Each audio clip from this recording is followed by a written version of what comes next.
126ನೇ ಮುಂಗಾರು ಹಂಗಾಮಿನ ನೀರಾವರಿ ಸಲಹಾ ಸಮಿತಿಯ ಸಭೆಯಲ್ಲಿ ನಮ್ಮೆಲ್ಲ 4 ಜಿಲ್ಲೆಯ ಶಾಸಕರ ಒಂದು ಚರ್ಚೆ ಆಗಿದೆ.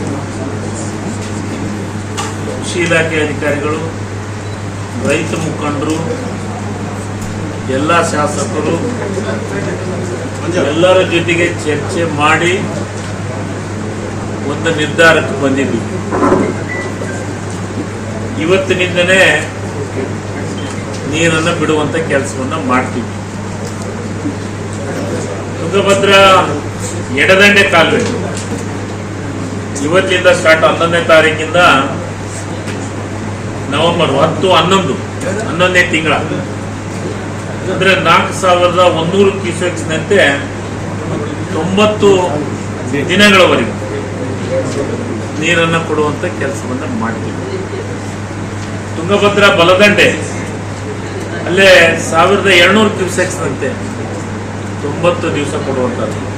ತುಂಗಭದ್ರಾ ಬಲದಂಡೆ ಕೆಳಮಟ್ಟದ ಕಾಲುವೆಗೆ ಅಲ್ಲಿ 90 ದಿವಸ 650 ಕ್ಯೂಸೆಕ್ಸ್, ಮತ್ತು ರಾಯಬಸವಣ್ಣ ಅಲ್ಲಿ 90 ದಿವಸ 180 ಕ್ಯೂಸೆಕ್ಸ್. ತುಂಗಭದ್ರಾ ಎಡದಂಡೆ ಮೇಲ್ಮಟ್ಟದ ಕಾಲುವೆ ಅಲ್ಲೇ 25 ಕ್ಯೂಸೆಕ್ಸ್ನಂತೆ 90 ದಿವಸವರೆಗೂ ಅದನ್ನ ಕೊಡುವಂತ ಕೆಲಸ. ಅದರ ಜೊತೆಗೆ ನದಿಗೆ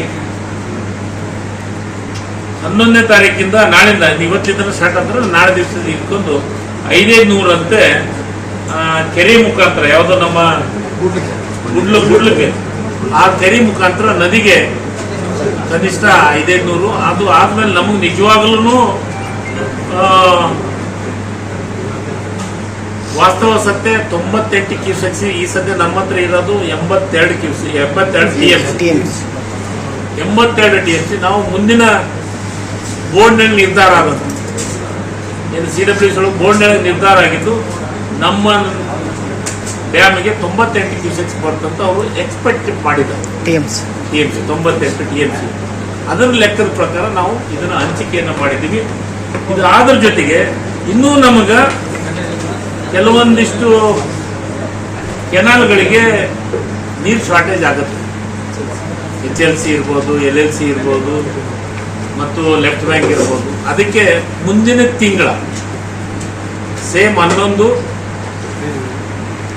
9 ಸೆಪ್ಟೆಂಬರ್ ತಿಂಗಳೊಳಗೆ, ಸೆಪ್ಟೆಂಬರ್ ತಿಂಗಳೊಳಗೆ ಮತ್ತೆ ICC ಮೀಟಿಂಗ್ ಅನ್ನು ಕರಿತೀವಿ. ಅಂದ್ರೆ ವಾಸ್ತವ ಸತ್ಯ ನಮ್ಮ ಸ್ಥಿತಿಗತಿಗಳನ್ನ ನೋಡಿ 90 ದಿವಸಕ್ಕಿಂತ ಹೆಚ್ಚಿಗಾಗುತ್ತೋ ಏನಿದಾಗುತ್ತೋ ಅನ್ನೋದ್ರ ಬಗ್ಗೆ, ಅದ್ರ 90 ದಿವಸ ಅಂತೂ ಪರ್ಫೆಕ್ಟ್ ಆಗಿ ಕೊಡ್ತೀವಿ ಅಂತ ವಿಶ್ವಾಸದಿಂದನೇ ಇವತ್ತು ಮೀಟಿಂಗ್ ಅನ್ನು ಮಾಡಿ. ನದಿಗೆ 2,500 ಕ್ಯೂಸೆಕ್ಸ್ ದಿವಸ 3, 4 ದಿವಸ 5 ದಿವಸ ನದಿಗೆ. ಇವನ್ನ ಇಷ್ಟು ಇವತ್ತ ಡಿಸಿಷನ್ ಆಗಿದೆ. ಬಹಳಷ್ಟು ಮಂದಿ ರೈತರು, ನಮ್ಮ ಶಾಸಕರು, ಕೆಲವು